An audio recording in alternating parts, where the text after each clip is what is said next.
नमस्ते हिंदुस्तान, कैसे हैं आप लोग। आज सीधा बात करते हैं माय लॉर्ड से, जिसे लॉर्ड मतलब ईश्वर, लेकिन यहाँ पे माय लॉर्ड यानी मेरे ईश्वर। क्या कभी आपने ये सोचा है माय लॉर्ड की व्यवस्था में आप ईश्वर क्यों कहलाते हैं? हम क्यों कहते हैं आपको माय लॉर्ड? लॉर्ड जैसे शब्द से हमने आपको नवाजा है, आखिर कुछ तो वजह होगी। तो चलिए, आप तो हम 130 करोड़ लोगों में ही होते हैं, तो फिर आप ईश्वर कैसे हो गए? आप हम में होने के बाद भी ईश्वर कैसे बन गए? क्या आप में कोई चमत्कारी दैवीय शक्ति है? जी बिल्कुल नहीं है। आपसे भी गलती हो सकती है, तो आप ईश्वर कैसे हो गए? क्यों हम आपको माय लॉर्ड बुलाते हैं? आपकी पीएचडी और इस तरीके की बातें मेरे से हजम नहीं होती, लेकिन फिर भी हम आपको माय लॉर्ड जैसी चीज़ें कह के बुलाते हैं। मैं बताती हूँ आखिर क्यों हम आपको माय लॉर्ड बोलते हैं। हम इंसानों में और ईश्वर में वैसे तो फ़र्क ही फ़र्क है, लेकिन एक जो सबसे बड़ा फ़र्क है वो है कि हम बीता कल और आज देख सकते हैं, और ईश्वर आने वाला कल भी देख सकता है और कल को अच्छे से जानता भी है। ये बात तो हम शायद आप सभी जानते होंगे, इसलिए शायद हम हमेशा से प्रार्थना करते हैं कि हमारा आने वाला कल सुरक्षित हो, अच्छा हो, और प्लीज़ हमारी रक्षा करना, इस तरीके की बातें।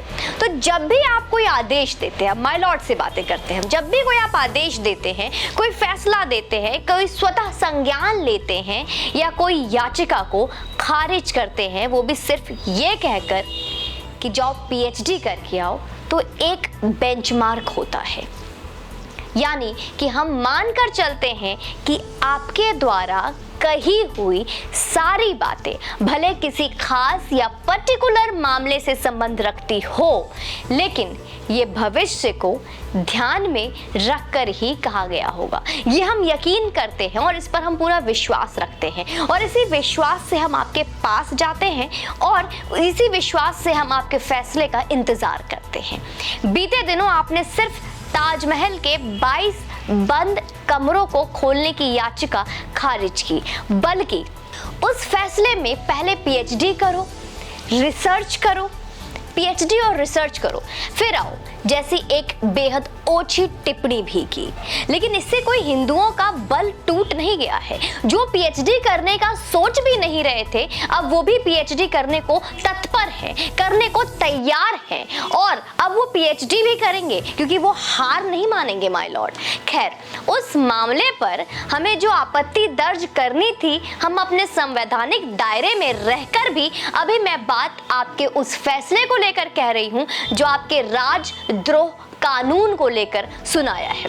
दोस्तों, एक नया कानून आया है, राजद्रोह कानून। ये पहले भी था, लेकिन अब इसके कुछ मायने बदल गए हैं। हमारे माय लॉर्ड ने कुछ मायने, कुछ मतलब बदल दिया है। तो राजद्रोह कानून का क्या तात्पर्य है और क्यों कहा माय लॉर्ड ने, आइए जरा हम उन्हीं से पूछते हैं। तो मैं उनसे पूछती हूँ और आप जरा ध्यान से सुनिएगा और इसे इतने ही प्यार से आप शेयर भी कीजिएगा। हम जानते हैं कि अंग्रेजों ने 152 साल पहले राजद्रोह का जो कानून बनाया था, उसका मुख्य उद्देश्य स्वतंत्रता के आकांक्षी भारतीयों का दमन करना और ऐसा माहौल बनाना था कि कोई भी उसकी हुकूमत को चुनौती न दे पाए। इसका मतलब साफ है कि उन्होंने जो कानून बना दिया, जो उन्होंने ऑर्डर पास कर दिया, जो फरमान जारी कर दिया, उसके खिलाफ कोई आवाज भी न उठा सके। स्वतंत्रता आंदोलन के समय बड़ी संख्या में स्वतंत्रता सेनानी इस कानून का शिकार बने, और हम सब जानते हैं, इतिहास गवाह है, पर इतिहास के किताब में नहीं, पर इतिहास हम सबको पता है, वो दबा हुआ है, लेकिन हम जानते हैं।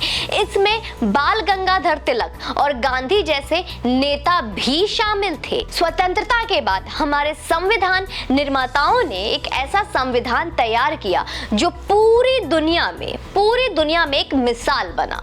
लेकिन जिस तरह इस संविधान के कुछ विधान वही रहे, जैसे कि आपको माय लॉर्ड कहना, ये उसी वक्त का बना हुआ था माय लॉर्ड, जो अंग्रेजी सत्ता के दौरान थे, कि हम आपको माय लॉर्ड पुकारे, माय लॉर्ड कहें और अपना ईश्वर माने और अपना ईश्वर समझें। और इतना ही नहीं, उसी तरह भारतीय दंड संहिता और दंड प्रक्रिया संहिता के कई नियम कानून वही बने जो अंग्रेजों ने बनाई थी।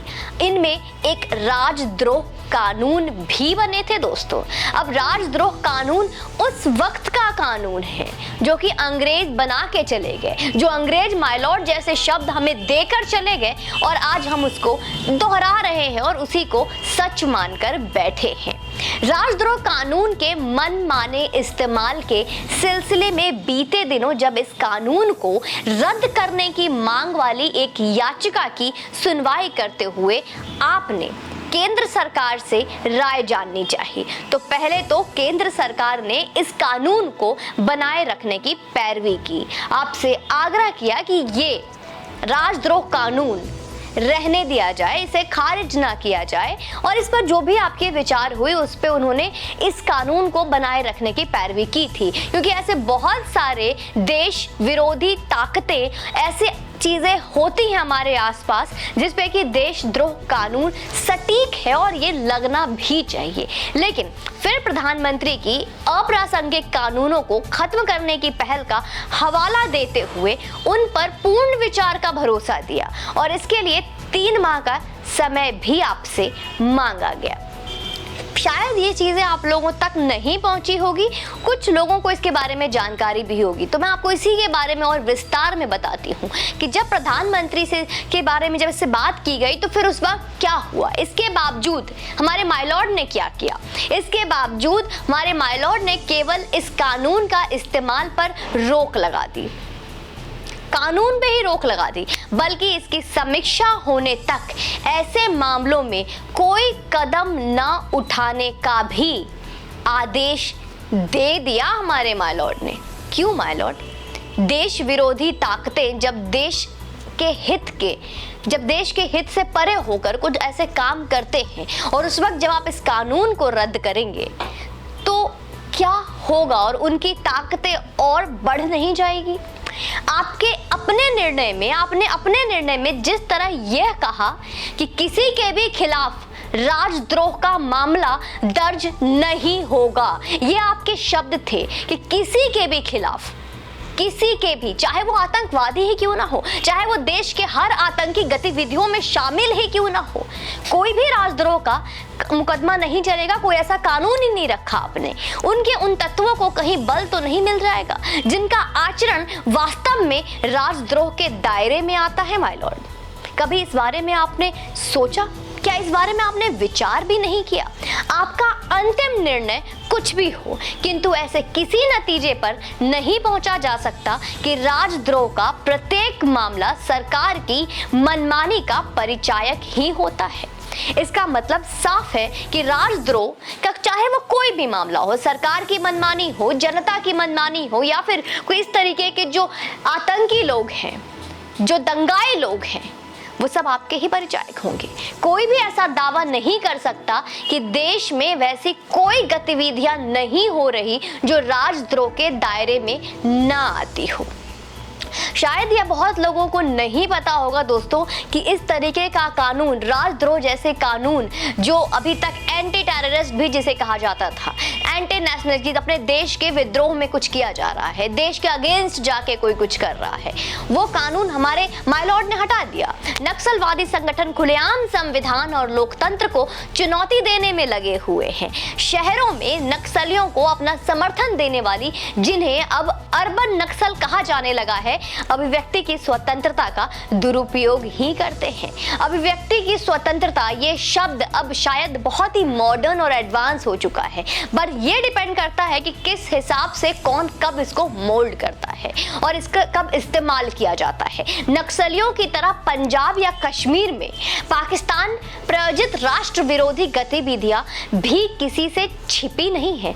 किस तरीके से पंजाब को तोड़ने की साजिश की जा रही है, अलगावादी अलग से खालिस्तान बनाने के स्वप्न देख रहे हैं और हर दिन कुछ नया होता है। हर दिन पंजाब के टुकड़े टुकड़े किए जा रहे हैं और अपने देश देश से अलग करने की कोशिश जारी है। पंजाब की कुछ ताजा घटनाएं नए सिरे से चिंता का बढ़ाने वाली नहीं है। हाल के समय में पूर्वोत्तर भारत के कई हिस्सों में युद्ध जैसे विद्रोही सक्रियता कुछ कम अवश्य हुई है, किंतु अभी भी शून्य नहीं हुआ है। वास्तव में देश में ऐसे कई ताकत है जो भारत की एकता और अखंडता के लिए खतरा बनी हुई है। इनमें से अनेक ताकतें अपने विचारों एवं विशेषता अतिवादी विचारों के जरिए ही सक्रिय है। यह वह ताकत है जो यह चाहती है कि उनके अतिवादी विचारों को भी वैचारिक स्वतंत्रता का हिस्सा माना जाए। यह ना तो उचित है और ना ही इसकी अनुमति दी जा सकती है, क्योंकि इससे तो अराजकता और अव्यवस्था ही बढ़ेगी। यदि अभिव्यक्ति की स्वतंत्रता के नाम पर देश की एकता, अखंडता और संविधान के साथ साथ नियम कानून को धधा बनाते हुए अतिवादी विचारों को सहन किया जाता रहा तो लोकतंत्र को सहेज कर रखवाना कठिन होगा माय लॉर्ड। इनकी अनदेखी और इसकी अनदेखी नहीं की जा सकती कि अनेक देशद्रोह कानून के मामले में भारत को नसीहत देते रहते हैं। उन्होंने भी अपने यहाँ अलगाववादी शक्तियों से निपटने के लिए कुछ कठोर कानून बना रखे हैं। यह समझ जाना चाहिए कि कोई विचार ही अपने अतिवादी रूप में चिंगारी बन जाता है और विद्रोह का कारण भी बनता है। तो ये आपका निर्णय सही है माय लॉर्ड। इतिहास हमें यही सब देता है कि विचार क्रांति का जरिया बनते हैं और वही कभी कभी विध्वंस और हिंसा का कारण भी बन जाते हैं। सकारात्मक क्रांतिकारी विचारों और अतिवादी विचारों में जो अंतर है उसे हर किसी को भी समझना होगा और समझना चाहिए कि दोनों में क्या अंतर है। देश में वैमनस्य और अशांति फैलाने वालों के खिलाफ कार्रवाई का कोई उपाय सरकार के पास होना ही चाहिए। भले ही आप इसका नाम बदल राजद्रोह के बजाय कुछ और रख दे, लेकिन यह कानून आवश्यक नहीं है। निश्चित रूप से सभी को अभिव्यक्ति की स्वतंत्रता होनी चाहिए, लेकिन हर स्वतंत्रता की तरह अभिव्यक्ति की स्वतंत्रता की भी एक सीमा हो। यदि अभिव्यक्ति की स्वतंत्रता की आड़ में अगर अतिवादी विचारों के साथ देश के संविधान, उसकी एकता और अखंडता को चुनौती दी जाएगी तो फिर सरकार के पास ऐसे तत्वों से निपटने के लिए पर्याप्त कानून होने ही चाहिए। सवाल यह है कि विचारों की स्वतंत्रता, विविधता अथवा क्षेत्रवाद की आड़ में जो लोग संविधान और देश की एकता, अखंडता को चुनौती देने के साथ ही उसे छिन्न भिन्न करने का इरादा रखते हैं, उन्हें राजद्रोह के दायरे में लाना चाहिए या नहीं लाना चाहिए माय लॉर्ड। और आपने इस कानून को, जब राजद्रोह जैसे कानून को आप हटा देते हैं तो इसकी जगह कोई नया ऑप्शन है या आपने उन्हें खुलेआम जीने का मौका दिया? क्योंकि आपका यह भी मानना है कि that Sinners have their own life, पापियों के भी जीवन होते हैं। मानते हूं हर सबकी जिंदगी होती है, लेकिन अगर वो पापी 5 साल की एक बच्ची का बलात्कार करके भाग जाता है, उसको बुरी हालत में छोड़कर, और आप उसको मुक्त कर देते हैं ये कहकर कि सिनर्स हैव देयर लाइफ, तो क्या ये सही है माय लॉर्ड? कमेंट सेक्शन में मुझे आप जरूर बताइएगा कि माय लॉर्ड से एक छोटी सी कन्वर्सेशन आपके समझ में आई और इस कन्वर्सेशन सही है, गलत है, मेरा सवाल सही है या गलत है। ये सवाल क्या आपके मन में नहीं आते? क्या हमारे देश में जहां पे इतनी गलत और इस तरीके के तत्व हमारे आसपास घूमते हैं, चाहे वो टुकड़े टुकड़े गैंग हो, चाहे वो अलगावादी गैंग हो, जो हर दिन हमारे देश को तोड़ने का स्वप्न देखते हैं, उन जैसे तत्वों से निपटने के लिए देशद्रोह जैसे कानून की आवश्यकता थी या इसे हटाना डिसीजन सही था? मैं आप पे ऊपर फैसला छोड़ती हूँ। कमेंट सेक्शन में मुझे जरूर बताइएगा और चैनल पे यूं ही बने रहे। जय हिंद, वंदे मातरम।